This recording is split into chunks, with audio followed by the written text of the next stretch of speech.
इसके अलावा कितने लोग ऐसे हैं जिनके पास माला का रवाना होने के बावजूद वो खुदकुशी कर लेते हैं। कभी देखा जाता है कि माँ बेटी से परेशान है तो बेटी माँ से परेशान है, बीवी शोहर से परेशान है तो शोहर बीवी से परेशान है,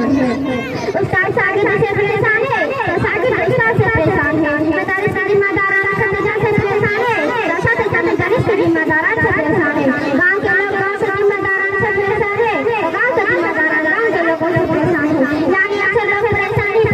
चलाते हैं। अक्सर ये है कि आखिर लोग इतना परेशान चलाते हैं तो इसका जवाब बहुत आसान है और वो ये है कि कुछ लोग ईमान की दौलत से मालामाल न होने की वजह से परेशान रहते हैं। अब कुछ लोग ऐसे हैं जब मुसलमान होने का दावा करते हैं और उनके ईमान की वजह से वो भी परेशान रहते हैं और खाना के कायनात के फरमान से मालूम होगा कि चेहरे में कौन सा मोमिना कोई हासिल सकती है। गैर मोमिना से इसलिए नहीं जो शख्स मोमिन कामिल होगा वो परेशान की जिंदगी से महफूज रहेगा और जो शख्स ईमान की दौलत से जिस तरह दूर रहेगा वो परेशानियों से भी दो चार रहेगा।